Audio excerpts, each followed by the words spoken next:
Que el Dios eterno nos bendiga grandemente. Entonces vamos a tener el día de hoy nuestra enseñanza, la expiación de las iniquidades del pueblo de Dios, del pueblo de Israel. Israel es el pueblo de Dios.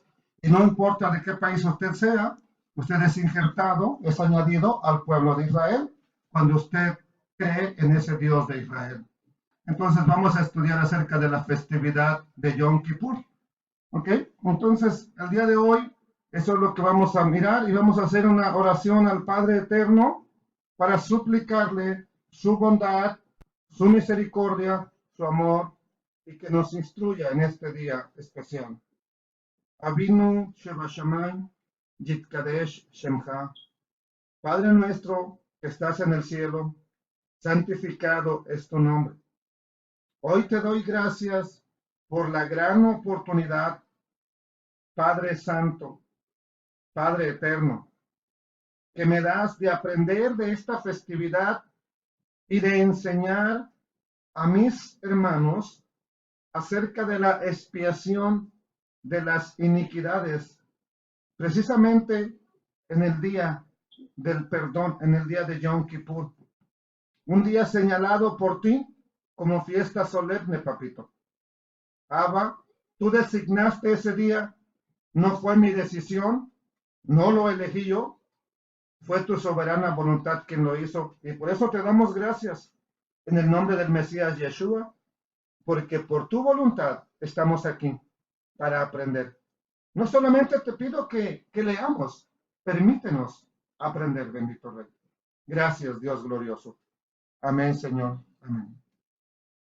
Entonces hoy vamos a hablar acerca de la expiación de las iniquidades del pueblo de Dios. Y esta es una imagen de lo que acontecía, aunque esto está un poco equivocado. Otra vez, esto está bien, esta imagen está bien, ¿ok? Pero ¿se acuerdan que no podía estar nadie adentro del tabernáculo? Adentro del templo no podía estar nadie el día de la expiación, ¿ok? Ahora, esto lo podían estar haciendo, pero afuera, porque precisamente se iba a limpiar tanto el santuario como el pecado de la nación de Israel. Entonces, la expiación por el pecado, ya vimos en nuestro estudio de hace un rato, ¿ok? ¿Qué es expiar la iniquidad? Esa expiación es cubrir la iniquidad, cubrir el pecado. ¿Cuál tipo de pecado? Ya lo vamos a ver en nuestro estudio del miércoles, leyendo el Salmo, estudiando verso por verso el Salmo 32, vamos a descubrir cuáles pecados son los que Dios perdona. ¿Ok? Y a mí me dijeron en un tiempo que la rebelión, por ejemplo, que la apostasía, Dios no la perdona. Y quiero decirle, surprise, dice Dios que sí. O sea que aunque usted me haya mirado a alguien que apostató, Dios lo puede perdonar. Y se lo voy a comprobar con la palabra de Dios. Se lo voy a comprobar con la escritura. Pero el día de hoy estamos analizando que eso de cubrir las iniquidades o transgresiones eran transgresiones a la escritura. Era violar los mandamientos que Dios dijo, hagan esto y no se hizo, o no hagan esto y lo hicieron. Más que nada, esas son transgresiones a la palabra de Dios. Y por medio de un sacrificio, primero, el sumo sacerdote que se quitaba todas sus ropas de gala y ese día vestía solamente su de lino fino, símbolo de humildad. Se lavaba sus pies, lavaba sus manos, exactamente lo mismo que hizo Yeshua con sus discípulos el día que les dijo que ella sabía que se iba y los envió directamente ya a enseñar ahora a ellos como sacerdotes. Bueno, se quitaba toda su ropa de gloria. Sobre uno de estos dos, había dos igualitos, se ponían los pecados y uno se mandaba vivo al desierto, el otro se mataba para rociar su sangre, tanto en el propiciatorio, la tapa que iba arriba el arca del pacto, que estaba arriba del arca del pacto, tanto en el velo que se rasgó el día que murió Yeshua. ¿Se acuerdan que el velo se rasgó y Hebreos nos dice que ahora hay una entrada libre para entrar hasta la presencia eterna del Padre, hasta el mismo lugar santísimo? Bueno, ahí se rociaba esa sangre. Pero otro de los machos cabríos se lanzaba vivo al desierto. ¿Cuál es la cualidad de un macho cabrío? Estos no son como los borregos. Esos son rebeldes. Apestan. Son tercos. Y eso nos representa a nosotros. Así como lo ve, eso nos representa a nosotros. Tercos. Apestositos con el pecado. Llenos de rebeldía, llenos de maldad, llenos de iniquidad. Y el Eterno ese día, en un día como este miércoles, escogió para perdonar todas esas transgresiones.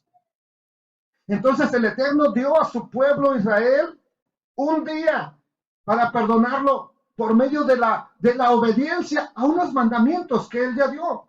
Esto lo vamos a analizar, amados hermanos, y vamos a ver por qué empezó la transgresión. ¿Dónde empieza? Ya como pueblo. O sea, el pecado original ya lo sabemos, empezó con Adán, ¿verdad? Allá y con Eva, ¿ok? Que si hubieran sido chinos, otra historia le hubiera pasado a la famosa serpiente. Sí. Sí, si usted cree que en lugar de comer verduras se hubieran comido la serpiente, ¿ok? Entonces, pero bueno, no eran chinos y vino un problema muy serio, ¿ok? Entonces, amados hermanos, ahora, pero ya como pueblo, ¿dónde empieza la rebelión? Se supone que hasta que no sabe la Biblia, tú puedes decir, no sabía. ¿Cuántas veces hemos salido con eso? ¿A poco soy malo? No, de verdad que ni cuenta me había dado yo. Yo no sabía. Ok, entonces, ya como pueblo, y ya con Biblia, ya con reglamentos, ya con estatutos, ¿cuándo empieza la rebelión de Israel?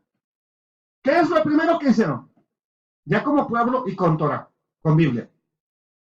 A ver, no, hombre, se me hace que ustedes no han estudiado mucho las escrituras. Exactamente, un becerro de oro. Ahí, ¿cuándo sucede? Precisamente cuando Moisés está recibiendo las tablas de la ley. Precisamente, ellos están haciendo tremendo fiestón a un becerro. Y dice la escritura. ¿Ok? Primeramente vamos a ver esa sangre que se derramaba del macho cabrío. El toro era nada más por los sacerdotes. Y pues no lo vamos a hacer usted y yo, no vamos a ministrar como sacerdotes en el templo, así que no creo que matemos el toro usted y yo. Pero vamos a hablar de la sangre del macho cabrío. ¿Para qué es la sangre? ¿Para qué la dio el Eterno? ¿Por qué está prohibido comerla? Tanto en moronga, en morcilla, como le llamen, como relleno, como usted le quiera llamar. Relleno es diferente en Jaltianguis que en otras partes de México. ¿Ok? Relleno se le llama también a esa moronga, a esa morcilla. Para que no vayan a confundir lo que le estoy echando pedradas a su relleno que comen en otro lugar. No. Bueno, la sangre, lo que lleva sangre. En los mataderos, en los rastros, que se le llama, se le conoce hacia lugares donde matan los animales, se beben la sangre. Los que lo están matando la toman de ahí de inmediatamente que está saliendo y dicen que eso les da mucha fuerza, ¿verdad? Y puede ser, yo no sé, pero para mí está prohibido. Y para usted también. ¿Pero para qué es la sangre? A ver, ¿para qué la dio Dios Eterno? ¿Para que se pongan bien marcados, Jonathan? ¿O para qué la dio entonces la sangre del Eterno? A ver, ¿qué dijo Adonai? Levítico 17:11. Porque la vida de la carne, o sea, de un animalito o de una persona, está en la sangre esta.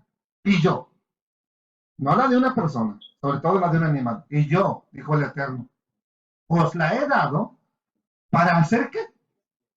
Aquí viene la clave. O sea, que sin derramamiento de sangre no hay expiación o remisión de pecados. Y así fueras hijo del sumo sacerdote, tenías que derramar sangre para que tu pecado fuera perdonado. Aquí no había con que yo soy hijo del señor fulano, no, puede ser hijo del Pena Nieto, de quien tú quieras, de Donald Trump, de quien, Ronald Reagan, de quien tú quieras. Puede ser hijo de Madonna si quieres, pero aquí no importaba. O usabas la sangre para expiación o no había. Yo les he dado la sangre para hacer expiación sobre el altar por vuestras almas. Y la misma sangre hará expiación de la persona, de las almas. El alma de la carne está en su sangre, ¿ok?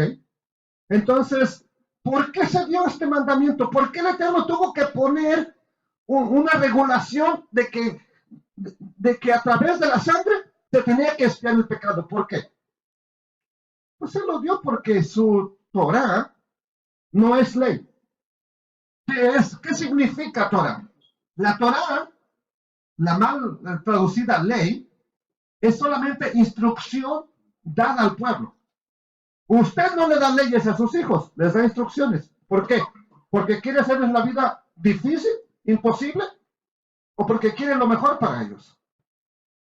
Dígame un solo mandamiento donde que Dios haya dicho que nos hace la vida miserable. Dígame uno solo. Si todos son para nuestro bien. Entonces, amados hermanos, la Torah son instrucciones para practicar la justicia, no para que tú seas salvo por la ley. Ustedes pasaron lo más importante de la ley, le dijo Yeshua a los intérpretes, a los maestros. Ustedes pasaron por alto lo más importante de la ley, que es la justicia, la misericordia y la fidelidad. Entonces, ¿dónde estaba la justicia? En la Torah. ¿Cómo vas a saber lo que es justo? Por eso muchos somos creyentes de años y no sabemos lo que es justo, porque no hemos estudiado la Torah. Alguien se encargó de quitárnoslas, alguien se encargó de anularnos eso de nuestra vida. Amados hermanos, entonces la Torah solamente es instrucción divina, solamente es instrucción de Dios para el pueblo. Y dice esa instrucción, dice esa palabra en el libro de Éxodo, capítulo 20, versículo 1 al 6. Les voy a leer la versión de la Torah. Hoy no voy a leer la Reina Valera. El Elohim dijo todas estas palabras diciendo: yo soy el Eterno tu Dios, quien te sacó de la tierra de Egipto y de la casa de esclavitud. No conocerás a los dioses de los otros en mi presencia. No te harás una imagen tallada, ni ninguna semejanza de aquello que está arriba en los cielos, ni abajo en la tierra, ni en el agua, ni debajo de la tierra. No te postrarás ante ellos, ni los adorarás. ¿Por qué? Pues yo soy el Eterno, tu Dios, un Dios celoso, quien tiene presente el pecado de los padres sobre los hijos hasta la tercera y cuarta generación con mis enemigos. Pero quien muestra benevolencia con miles de generaciones a aquellos que me aman y observan mis preceptos. Ya esto ya lo tenemos en detalle, no voy a explicarlo, porque ya lo tenemos en detalle en el estudio verso por verso de Éxodo, ¿ok? Entonces, ¿qué sucedió? El Eterno dijo, no se hagan nada para adorarlo. ¿Y qué fue lo primero que hacen estando en plena luna de miel? ¿Qué fue lo primero que hicieron? Que el Eterno les dijo, no lo hagan. Ese famoso becerro de oro. ¡Wow! Y nosotros nos seguimos fabricando nuestros becerros de oro para adorarlos. Amados hermanos, el Eterno dijo, no se hagan nada para adorarlo, pero no. Lo primero que se les vino a la mente, ¿por qué no se les vino a la mente? Vamos a buscar a Moisés, a lo mejor está allá batallando con una fiera y nosotros aquí. No, Moisés ya no va a regresar, hagamos un Dios. ¿Por qué a nadie se le prendió el foco? Vamos a buscarlo. No, vamos a hacer un Dios. Vamos a hacer un ídolo. Pero acaba de decirles el Eterno, todos lo oyeron. Todos lo oyeron. Fue una voz audible donde todos lo escucharon. Aquí es donde me sorprende. ¿Por qué nos dejamos llevar por la mayoría siempre?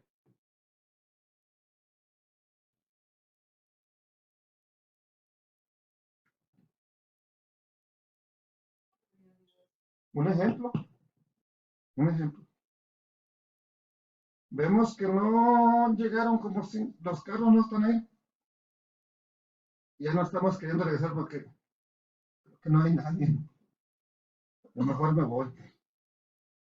Y empezamos a hacer todo lo que el pueblo en general quiere hacer. Cuando tú podrías hacer la diferencia. Tú podrías marcar la diferencia, pero ¿qué hacemos? Ahí vamos, atrás de los demás. Entonces, hermanos, el Eterno les dijo, no hagan esto. Y fue lo primero que hicieron. Dice Éxodo 32:1. Cuando el pueblo vio que Moshe se estaba demorando mucho tiempo en descender de la montaña, vamos a poner atención a esto porque de aquí es donde desciende, de aquí es donde surge la idea de la expiación de las iniquidades. Moisés estaba tardando mucho en descender de la montaña. Ellos se reunieron alrededor de Aarón porque Aarón y Ur habían quedado de encargados y siempre los encargados, lo que los demás digan. Sí, no sé por qué. Deja a alguien encargado en tu casa, hermano. Déjalo. Y luego cuando llegues, pero hijo, es que ellos me dijeron, bueno, pues te dejé encargado a ti, no a ellos. Deja a alguien encargado en su casa, hermano. Se va a encontrar con que, es que ellas me dijeron, pero si yo te dejé encargado a ti, no a ellas. Hermanos, entonces se reúnen alrededor de Aarón diciendo, levántate, tú tienes que hacer esto, obligándolo prácticamente y él bien obediente, ¿verdad? En lugar de obedecer a Dios y a Moisés, obedece al pueblo. Pero ya le costó caro. Tuvo que llorar Moisés por él, porque si no, quién sabe cómo le hubiera tocado también a él por andarle obedeciendo al pueblo. Levántate y haznos Elohim. Aquí la palabra es Elohim. Nomás que aquí ya la pusieron con mayúscula para que la entendiéramos, pero la palabra es la misma en hebreo, Elohim.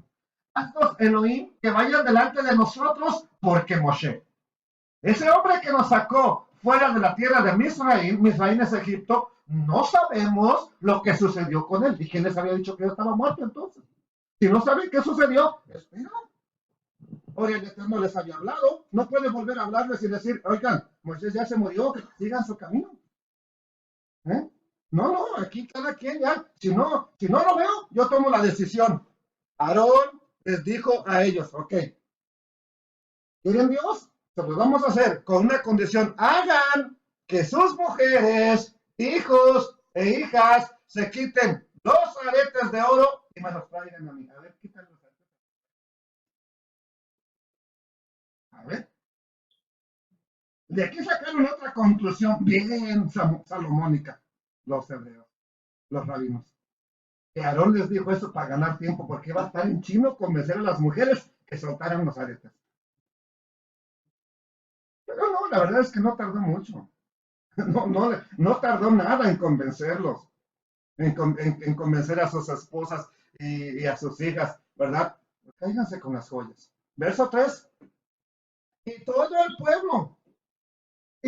pueblo, cuando dice todo, tuvo que haber unos cuantos que no lo hicieron, pero cuando es todo, es porque ya se unieron. La mayoría se unieron y eso es todo el pueblo. Y todo el pueblo se quitó los aretes de oro que tenían con ellos y los trajeron a Aarón. Él recibió el oro que ellos trajeron, lo fundió, lo confeccionó, formando un becerro. Después salió con la excusa, yo no más eché esto en el fuego y salió esto. ¡Ay, qué mágico! ¿Por qué no salió un querubín en lugar del becerro? ¡Qué casualidad que se formó un becerro! Pero para que vean, cuando nos caen en la movida, decimos unas excusas tan tontas que después dice uno, ¿por qué dije eso? ¿Qué ¿Quién le va a creer a Aarón? Ni en el tiempo antiguo ni ahora. ¿Quién le va a creer que tú avientas 10,000 aretes al fuego y salió un becerro? ¿Quién le va a creer? Ahora usted cree que Moisés era tartamudo, pero no tonto. Y para ser tartamudo habló demasiado, ¿verdad? Bueno, ellos le dijeron, entonces, formando un becerro, pero aquí aclara que él lo formó. Ellos dijeron, ahora, ¿quién? Ya no dijo Aarón. Cuando dice ellos, no dijo Aarón, este es su Dios. ¿Quién? ¿Quién ya estaba mandando? ¿Por qué? ¿Por qué el pueblo empezó a mandar? Quiero que aquí quiero, ojo, mi brother, allá, donde tú estás, porque cuando tú eres líder, ojo. ¿Por qué el pueblo empezó a mandar? Desde el momento en que Aarón les hizo caso, quedó frito. ¿Sabe por qué? Porque ahora eran ellos los que estaban ordenando lo que hay que hacer. Ahora ellos son los que dijeron, este es su Elohim, o Israel, que lo sacó de la tierra de Misraim. Al ver esto, Aarón entonces no le quedó otra más que edificar un Mizbeach. El Mizbeach es el altar. Delante de él, delante de ese becerro. Hizo un altar. ¿Ok? Y proclamó, mañana será Hak Moed. Fiesta sagrada. ¿Para quién? Yod, Hei, Vav, Hei. El Eterno. Ese se lee de derecha a izquierda. Mañana es fiesta para el Dios que te sacó de Israel, de Misraim. Se levantaron ellos temprano, ahí sí. Porque, mire, a mí me sorprende ver que la gente, para la idolatría, son bien fieles, hermano. Para el Eterno, yo no sé cómo hacerlo. Yo no sé cómo hacerlo. Se puede estar muriendo su papá, su mamá, su tío, el perro, pero si tiene un compromiso con alguien de la idolatría, va y lo hace, no importa que su papá se muera. Nosotros ya somos más espirituales. Se levantaron ellos tempranito, en el siguiente mañana, y nadie les dijo. Yo tengo que estar suplicando a veces, ándale una ofrenda. No, nadie. ¿Quién les dijo traigan ofrendas? Ellos. Y trajeron ofrendas quemadas, presentaron ofrendas de shalom, ofrendas de paz. Nadie les dijo que las trajeran, ellos solos. Se volvieron bien dadivosos. Después el pueblo se sentó a comer y a beber y ellos se levantaron para entregarse a juegos. Ya aquí ya fue una orgía. Eso es lo que prácticamente nos dice. Entonces, mientras esto sucede abajo, arriba en la montaña le habla el Eterno a Moshe, desciende. ¿Sabes qué? Desciende, pero rápido, porque tu pueblo, al que sacó, le está diciendo a Moshe, al que sacó, al que hizo subir, prácticamente es Aliyah, es el que hace subir. Aliyah es, por ejemplo, siempre el púlpito siempre está más alto.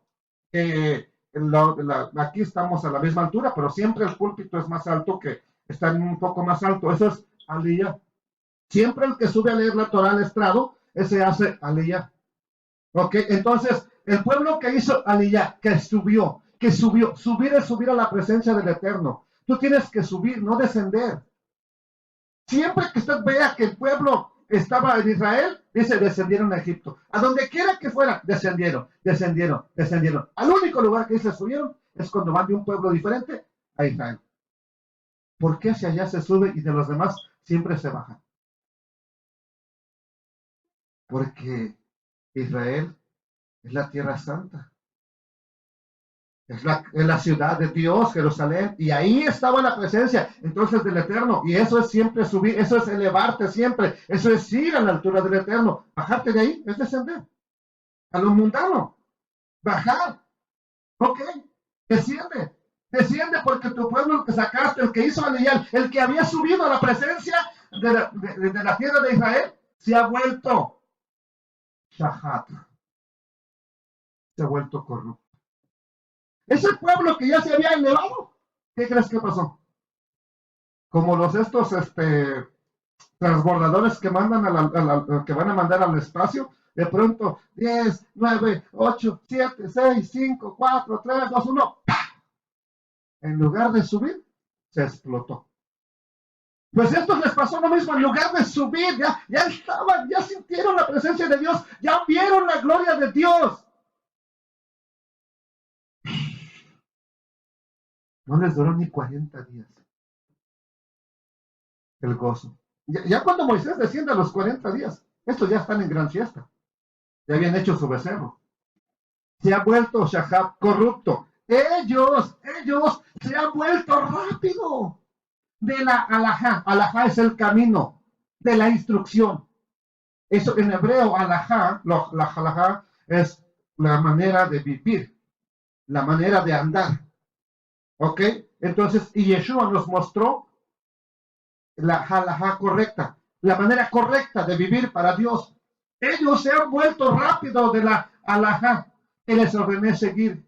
Ellos hicieron una estatua moldeada, un becerro. Antes de que Moisés descienda, él ya sabe lo que pasó. Cuando vienen con Josué, dice José, oye Señor, oigo como grito de guerra. No, qué grito de guerra, yo ya sé lo que está pasando. Él ya sabía, ¿por qué? Porque el Eterno le dijo.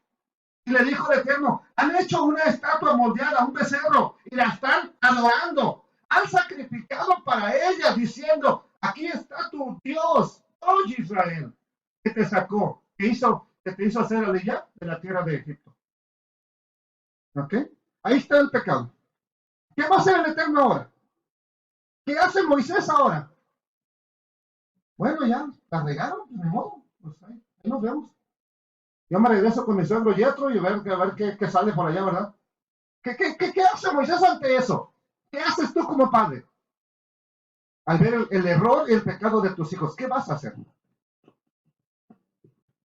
Lo que te digan los vecinos, no, hombre, déjalo que se pudran en la cárcel y en el infierno. Pues puedes escucharlos, pero no te lo recomiendo. ¿Qué vas a hacer? ¿Qué hace un padre? Moisés, ¿qué hizo? Clamó, intercedió. Y ese día de la expiación, ¿qué sucede? Asimismo, Cristo padeció, Mashiach padeció una sola vez por los pecados, el justo por los injustos, para llevarnos a Dios, siendo la verdad muerto en la carne, pero vivificado en el espíritu. ¿Por qué crees que tuvo que morir? Porque nosotros también adoramos al becerro. Nosotros también hicimos lo malo. Nosotros también hicimos lo incorrecto. Moisés llega, se para frente al monte y no rompe las tablas del pacto hasta que no ve con sus propios ojos que el pueblo está en pecado. Pregunta, ¿por qué no rompió las tablas antes? ¿Que no le bastaba lo que el Eterno le había dicho? ¿No confió en el Eterno? ¿O por qué no las rompió antes? ¿Por qué no? Porque hasta que llega delante de ellos, rompe las tablas del pacto.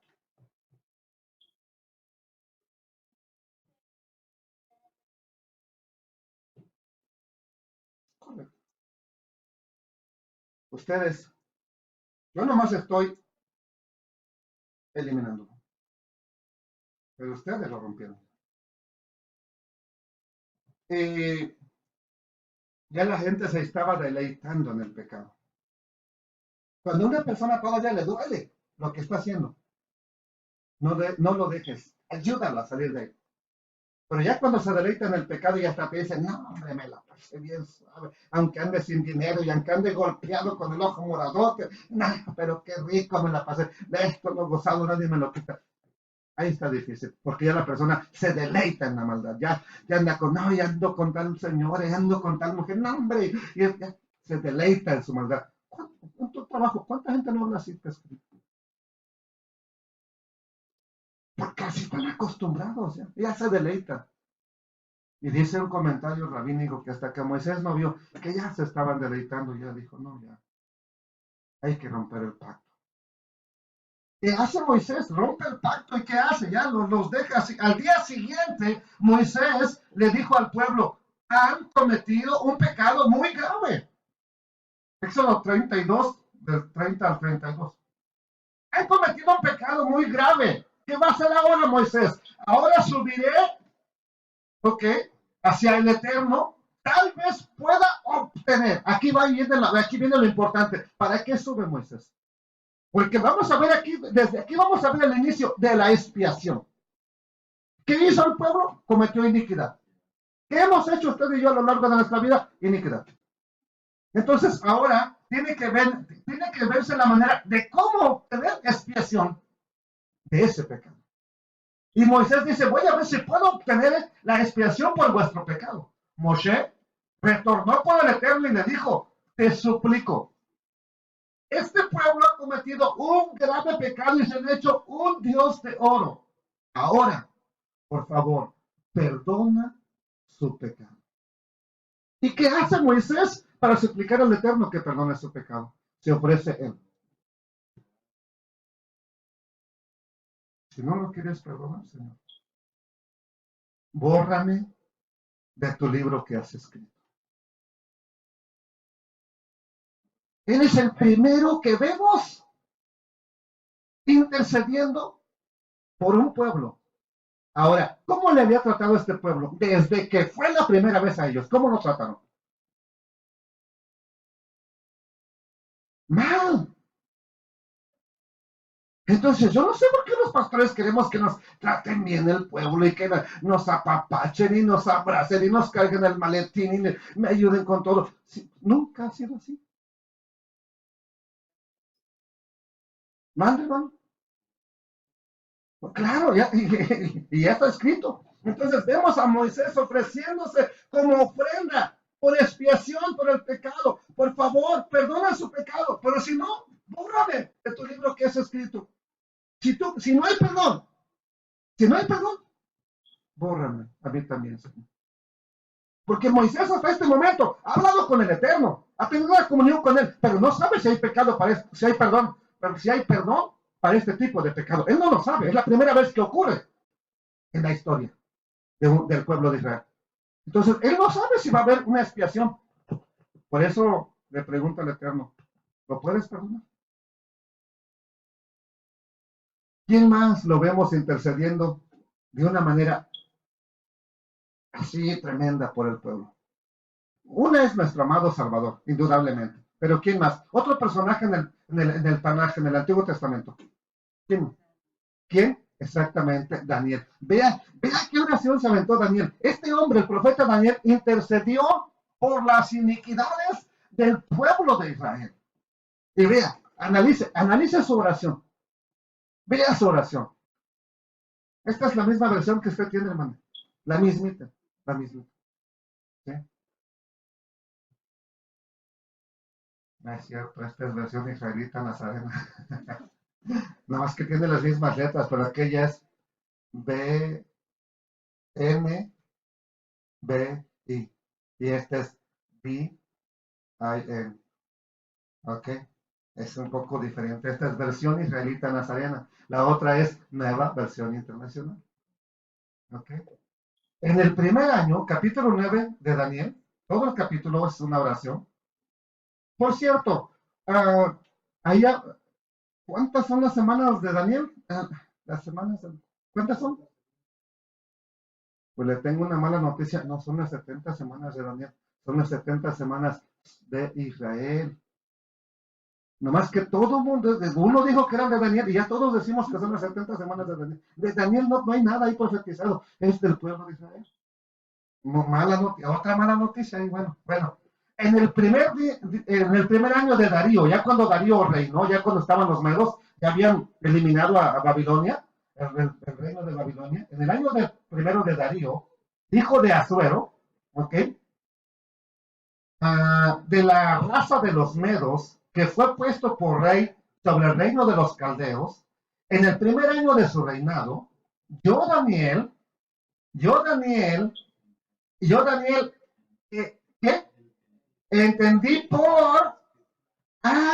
él lo vemos orando, él lo vemos clamando, pero no vino un ángel y le dijo, como tú oras mucho, amigo, ahí te va la revelación. No, yo entendí por la escritura, él oraba y estudiaba. Sí, Señor, no, la revelación no cree que viene nada más porque me la paso y oro y yo, y como Jeremías oraba y lloraba y oraba y lloraba y no sé qué tanto hacía. No, no, hay que estudiar. Entendí por la escritura, por la palabra del Eterno. Entendí lo que escribió el profeta Jeremías, que la desolación de Jerusalén había de concluir en 70 años. O sea, Jeremías ya había escrito 70 años va a durar el cautiverio. ¿Qué hace Daniel? Se pone a leer las profecías y se da cuenta, oye, se están llegando a los 70 años, pero hay un problema. En Levítico está escrito, si no se arrepienten, les daré 7 veces más el castigo. Ah, o sea que sí. Y ahora, ¿estaban arrepentidos? No, ya se habían acostumbrado a vivir en Babilonia. Más ahora con Darío que les dio libertad. Y ahora con Asuero, no, hombre, ya las cosas iban de maravilla. Entonces, si Daniel no se pone a orar, no van a regresar. Añádale otras 7 veces más. A 70. 7 por 7, 490 años. ¿Eh? Ok, yo entendí. Entonces, y como él entendió eso, dijo, no, el pueblo no está arrepentido. Volví mi rostro al Señor nuestro Elohim y lo busqué. ¿Cómo lo buscó? En oración, en ruego, en ayuno, en silicio y ceniza, como nosotros deberíamos de hacer en Yom Kippur. ¿Qué más hizo? Oré al Eterno mi Elohim e hice esta confesión. Ahora, Adonai, Elohim grande, digno de ser temido, que guardas el pacto de amor con los que te aman y obedecen tus mandamientos, lo que está escrito en Éxodo. ¿Qué dijo Daniel? Tu pueblo son unos pecadores. ¿Qué dice Daniel? Hemos pecado, hemos cometido iniquidad, hemos obrado impíamente, hemos sido rebeldes. No, son, tu pueblo, no, nos hemos apartado de tus mandamientos y tus juicios. ¿Qué más nos dice? ¿Qué más está orando? No hemos obedecido a tus siervos, los profetas, que en tu nombre hablaron a nuestros príncipes, a nuestros padres y a todo el pueblo del país. Verso 7. Tuya es, Señor, la justicia y nuestra la confusión de rostro que hoy lleva todo hombre de Judá. Estaban confundidos, avergonzados. ¿Ok?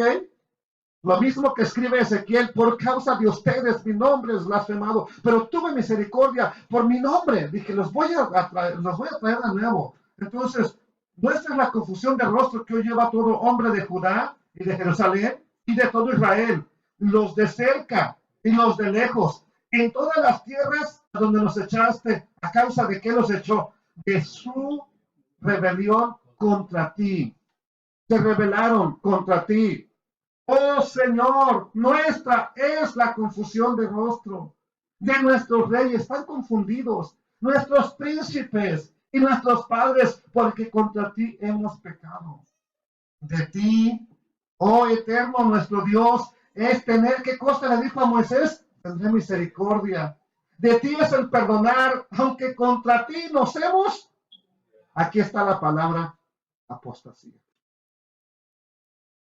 Y con eso les voy a probar ya después, ¿verdad? Y con lo que vemos en Éxodo, que el Eterno perdona aún la apostasía. Nos hemos rebelado. Ya un rebelde es lo peor que puedes llegar. Lo que hizo Absalón con su padre. No obedecimos a tu voz, oh Eterno nuestro Dios. ¿Para qué? Para andar en tus leyes, que nos diste por medio de tus siervos los profetas. No la hemos obedecido. Todo Israel traspasó tu ley y se apartó para no oír tu voz. Por eso, porque no te quisimos escuchar, han caído sobre nosotros la maldición y el juramento escrito en la ley de Moisés, tu siervo, porque contra ti pecamos.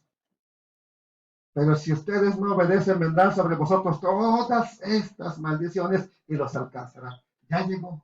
Lo que tú dijiste. Ya nos alcanzó, Señor. ¿Por qué? Porque contra ti pecamos. Tú has cumplido lo que hablaste contra nosotros. Los voy a bendecir. Tú lo cumpliste. Pero si no me obedecen, los voy a maldecir. Tú ya lo cumpliste. Tú has cumplido lo que hablaste contra nosotros y contra los jueces que nos gobernaban. Jamás hubo en el mundo un castigo tan grande como el que cayó. ¿Sobre quién? Todo este mal vino sobre nosotros conforme está escrito. No vino nada que el Eterno no les haya advertido. Conforme está escrito, ¿a dónde? En la ley de Moisés. Y no hemos implorado, aún después de verlo, no hemos implorado tu favor, oh Eterno, nuestro Dios, para convertirnos de nuestras maldades y entender tu Torah, tu verdad. Y vea que dice, no tu pueblo, no. Por tanto, Señor, tú no vacilaste en traer el desastre sobre nosotros porque eres justo. Es lo que merecíamos. Oh Eterno nuestro Dios, en todo lo que hiciste es porque no obedecimos a qué cosa? A tu voz. Ahora, Señor, Dios nuestro, te sacaste a tu pueblo de Egipto con mano poderosa y te hiciste de nombre como el que tienes ahora. Y dice otra vez Daniel, hemos pecado. Hemos obrado como impíamente. Verso 16. Oh Señor, según todas tus justicias, apártese ahora tu enojo y tu furor de tu ciudad, Jerusalén, tu santo monte. Porque a causa de nuestros pecados y por la maldad de nuestros padres, Jerusalén y tu pueblo son la burla de los que nos rodean. Verso 17. Ahora pues, Dios nuestro, oye, ¿qué cosa? La oración de tu siervo y sus ruegos, y haz que tu rostro resplandezca sobre tu santuario asolado, por amor de ti, Señor, por amor de ti, no por lo que tu pueblo está haciendo, no, él no se está arrepintiendo, no por lo que te estoy diciendo, hazlo por ti, Señor, porque tú eres misericordioso. Verso 18, inclina, oh Dios mío, tu oído y oye. Abre tus ojos y mira nuestras ruinas y la ciudad que lleva tu nombre, porque no derramamos nuestro ruego ante ti, confiándose en nuestra justicia. ¿Por qué estoy rogando a ti? ¿Por qué estamos rogando a ti? ¿Por qué vamos a rogar a ti en el día de Yom Kippur? Sino confiando en tu gran compasión. Oye, Señor. Oh, Señor, perdona. Señor, atiende y obra. No tardes por amor de ti mismo. Dios mío, porque tu nombre es llamado sobre tu ciudad y sobre tu pueblo. Aquí entonces estamos viendo la oración tan tremenda oración que hace este siervo de Dios, que entiende, y aquí viene la promesa entonces de la expiación. Aquí es donde se le da una promesa, no para expiar el pecado en Yom Kippur. A este hombre se le dio, con esa oración tan poderosa que hizo, a él se le da la promesa de la expiación perpetua.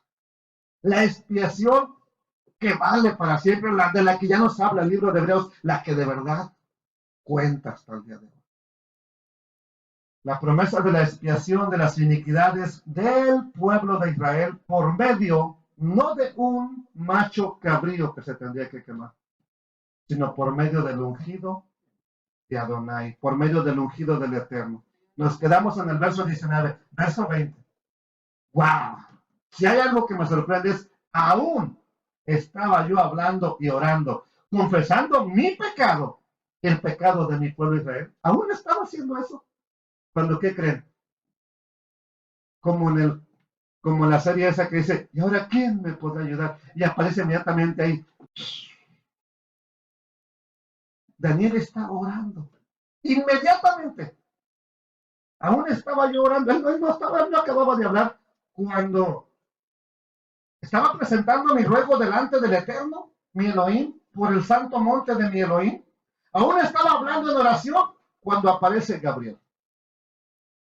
Uno de los altos jerarcas del ejército del Eterno, ¿verdad? El hombre, o el varón, o el ser, al cual yo había visto en visión al principio, en el capítulo 8. Ahí empezó a ver en la visión de este Gabriel. ¿Ok? Él, que había visto en la visión al principio, él voló rápidamente y me tocó, como a la hora del sacrificio del atardecer. Él vino y ya cuando se hacían tres sacrificios, uno en la mañana, uno en la tarde y otro en la noche. Este es el sacrificio, como la hora del sacrificio del atardecer. Estaba orando, vino este enviado del Eterno y me tocó y me hizo comprender y habló conmigo diciendo, Daniel, ahora he venido para iluminar, perdón, Daniel, ahora he venido para iluminar tu entendimiento. Al principio de tus ruegos, desde que te estabas orando, salió la palabra y yo he venido para declarártela porque tú eres muy amado. Por tanto, tú relájate, tú relax. Ya no leas la Biblia. Tú ya, mira, un ángel vino ya. Ya tú tranquilo. Por lo tanto, ¿qué dice? Ah, no le dijo quédate tranquilo, ya no leas la Biblia, no. Hey, lea más. Vea, vea. A los que no nos gusta leer tanto. Vea, no le dijo, no, hermano, es que te viene la revelación. Puedes tener 1000 si quieres, pero sigue leyendo la Biblia. Él le dijo al mismo ángel, por tanto, busca en la palabra. No le dijo ya, yo te voy a decir todo, no, te voy a dar entendimiento, he venido para darte entendimiento, pero dijo, busca en la palabra, y cuando tú estés leyendo, ahí yo te voy a iluminar, ahí te voy a ayudar. ¿Ok? Entonces, por tanto, busca en la palabra y considera la visión. ¿Y qué le dice? Aquí vienen las 70 semanas de Daniel. 70 semanas están determinadas en cuanto a Daniel. Ah, entonces no son las 70 semanas de Daniel.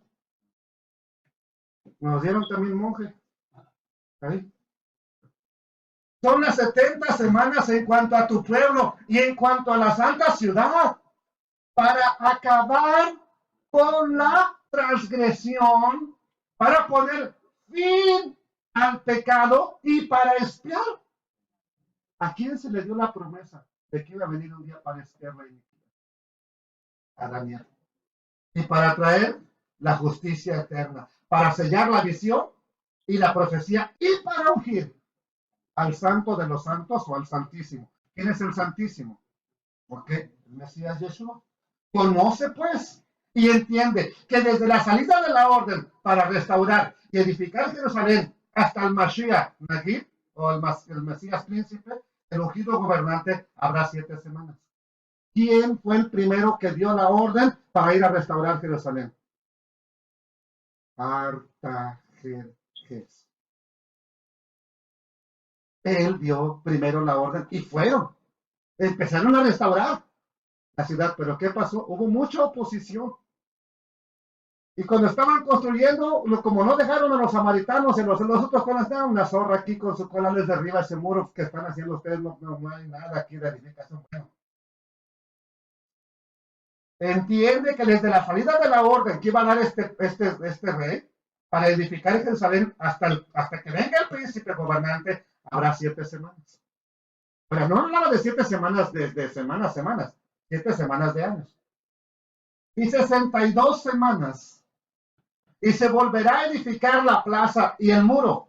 Pero en tiempos, ¿cómo estaban? Nehemías, cuando está ya edificando, con la espada y edificando. Y unos vigilando y otros ahí, porque estaba en tiempos angustiosos. Después de las 62 semanas, será quitado el Mesías, el ungido, y no quedará nada de él. En Reina y Valera dice, después de estas 62 semanas se matará al Mesías, se le dará muerte al Mesías. Entonces, ¿estaba profetizado que el Mesías tenía que morir? Sí. ¿Cómo es que los estudiosos de la Biblia no lo entendieron? Que él tenía que morir. Y por eso Pablo no aceptaba que el Mesías tuviera que morir. Sus discípulos no aceptaron que tuviera que morir, pero está escrito que el Mesías le iban a dar muerte. Lean la Reina y Valera, este mismo versículo, 26.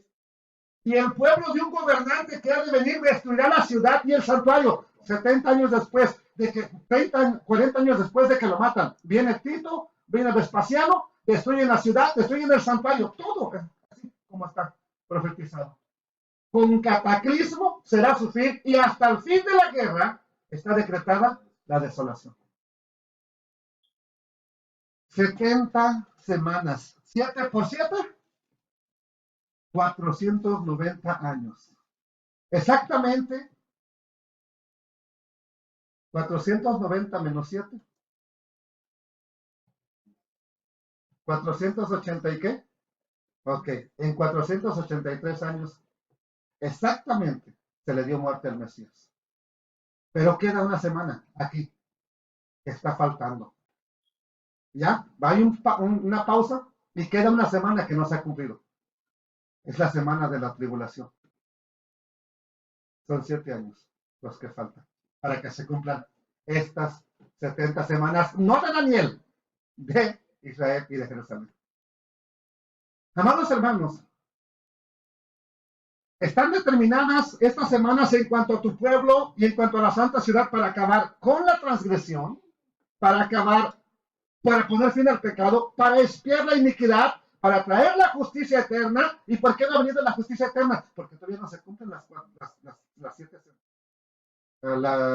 490 años corridos, ¿ok? De los eventos de Dios. Las 70 semanas no se han cumplido. Se han cumplido nada más 69 semanas. Queda una, y por eso es que no hay justicia eterna. Por eso es que no hay todavía esa justicia eterna para sellar la profecía y para ungir al santo de los santos, ya para que reine para siempre. ¿Cómo se efectuará entonces la expiación de las iniquidades? ¿Cómo se llevaría a cabo? A Daniel nomás se le dijo, le quitarán la vida al Mesías, pero no se dijo cómo. Exactamente. ¿Y qué salió de su costado? Agua tibia, porque el cuerpo estaba vivo todavía, y sangre. ¿Y sabe qué le echan hasta el día de hoy los judíos al vino? Para Pesaj. ¿Con qué lo rebajan? Con agua tibia. Ellos no le echan agua fría. Agua tibia. Qué curioso. ¿Cómo se efectuaría entonces la expiación por las iniquidades? Nosotros ya lo sabemos. Conoce pues y entiende que desde la salida de la orden para restaurar y edificar hasta el Mesías, el ungido gobernante, habrá 7 semanas. Y 62 semanas, en 62 semanas se volverá a edificar con plaza y muro, pero en tiempos angustiosos. Después de las 62 semanas, será quitado el Mesías, el ungido. Y no quedará nada de él. Sería muerto, prácticamente. Veamos estos mismos textos ya, este mismo texto de la muerte del Mesías en 3 versiones diferentes. Versión textual, Daniel 9:26. Después de las 62 semanas, se le quitará la vida al Mesías, mas no por sí. La Biblia, el lenguaje actual.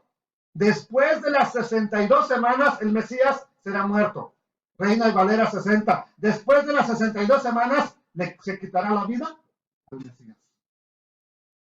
Así se le dijo también al profeta Isaías, Isaías 53:10 en la versión textual, tercera revisión. Pero quiso el Eterno quebrantarlo a su ungido y someterlo a padecimiento cuando haya puesto su vida en sacrificio expiatorio, en sacrificio para expiar la iniquidad, verá a su descendencia, vivirá por días sin fin y la voluntad del Eterno triunfará en su mano. Gracias a la aflicción de su alma, verá la luz, quedará satisfecho. Por su conocimiento, mi siervo, el justo, justificará a muchos y cargará con los pecados de ellos. 2 profecías impactantes. Que se le quitará la vida al Mesías, ¿para qué? Para hacer la expiación. Entonces, lo siento, aunque tú me traigas un macho cabrión este Yom Kippur, ya no cuentas. ¿Por qué? Porque ya se dijo con qué, con quién, cómo se haría esa expiación. ¿Qué dijeron? Entonces, ya nada más sus discípulos. ¿Cuál es la buena nueva? ¿Cuál es la buena noticia dada a Israel? ¿Cuál es el buen mensaje? ¿Cuál es el evangelio?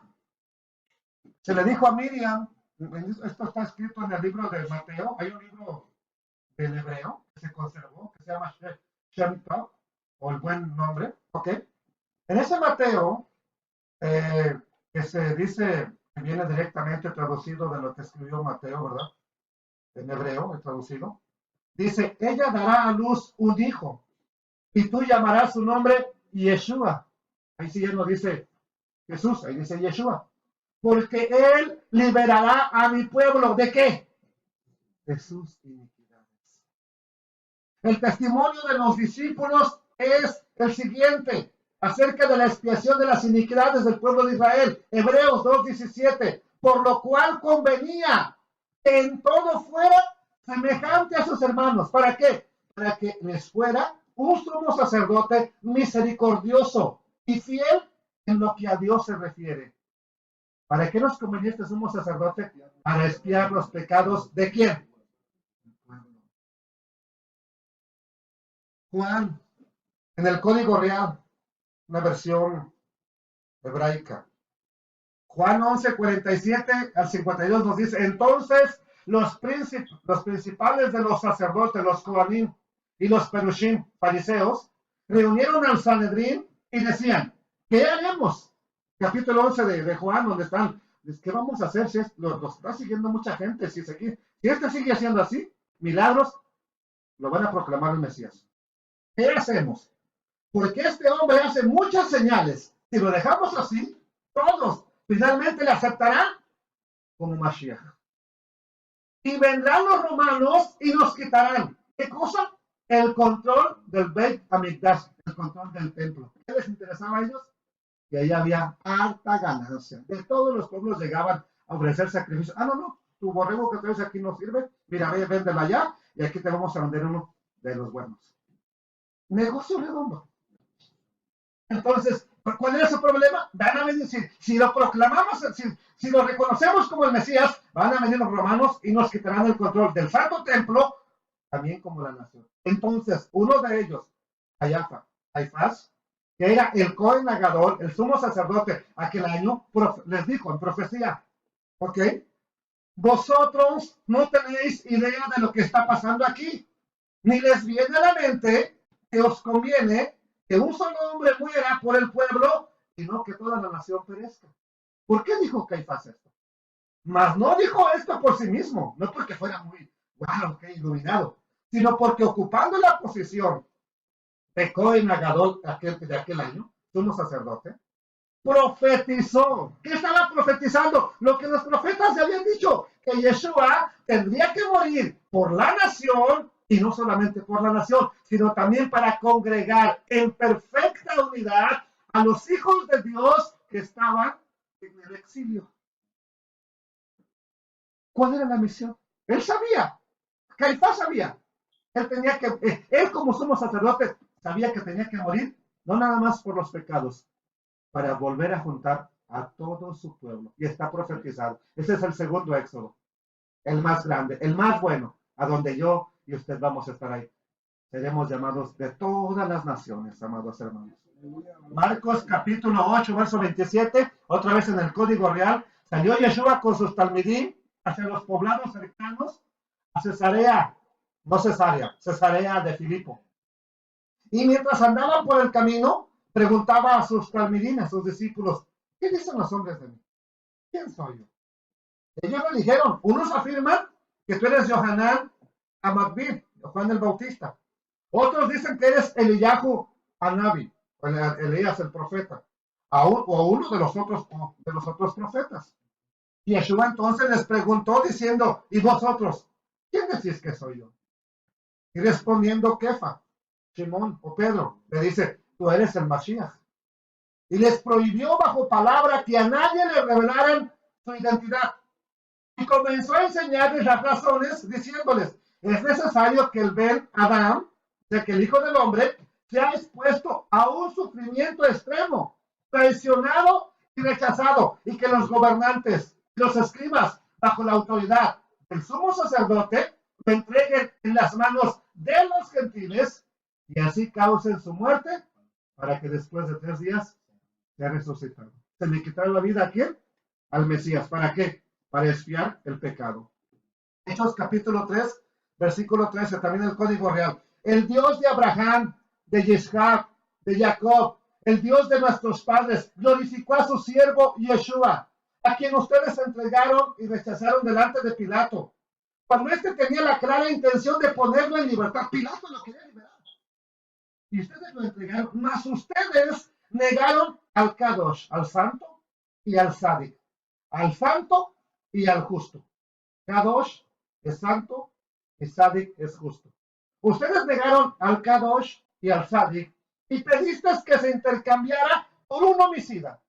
Y mataron al príncipe de vida, a quien Elohim resucitó de los muertos, de lo cual nosotros somos testigos. Ok, y por la certeza absoluta que tenemos de su autoridad, a el cojo, que había estado en la puerta del templo, la puerta se llamaba la hermosa, no el templo. Ok, a que vosotros veis y conocéis, le ha confirmado su poder, su dominio y la fe que nos es dada por medio de él, ha causado esta completa sanidad en presencia de todos ustedes. Mas ahora, hermanos, me ha sido revelado que por ignorancia lo han hecho, como también vuestros jueces, pero Dios ha cumplido así lo que predijo por boca de todos sus profetas, que su Mashiach sufriría.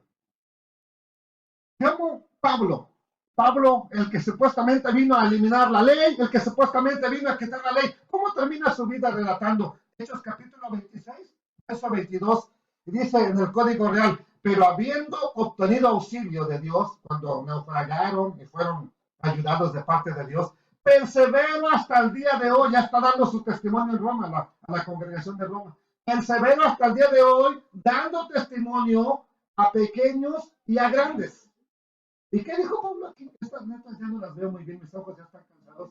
No diciendo nada fuera de las cosas que Moshe y los profetas dijeron que había. No que Pablo ya no predicaba la ley. Esto es el final de su vida. ¿Qué le dijo al rey Agripa? Pero esto te confieso, que según el camino que ellos, los que me están acusando, llaman herejía, así sirvo al Dios de mis padres, creyendo todo lo que está escrito en la ley de Moisés y todo lo que dicen los profetas.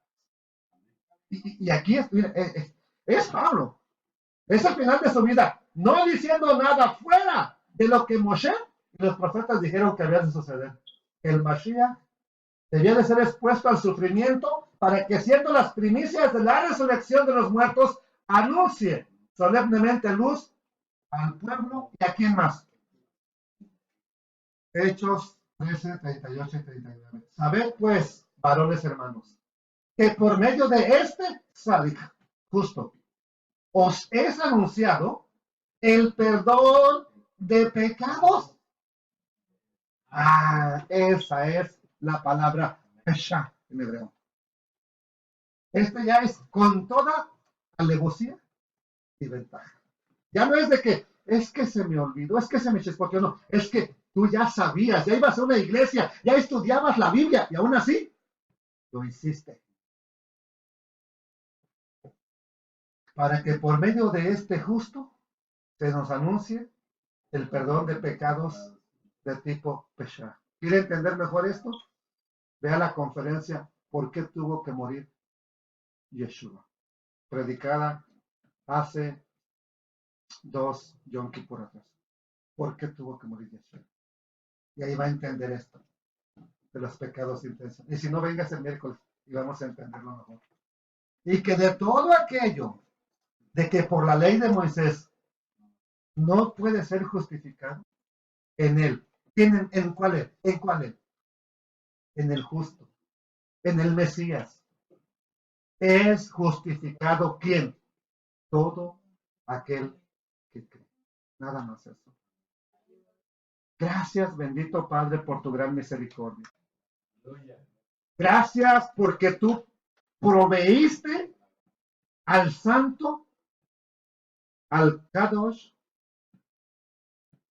y al Sadik, al justo, para que muriera una muerte horrible, una muerte de un criminal, colgado en un madero.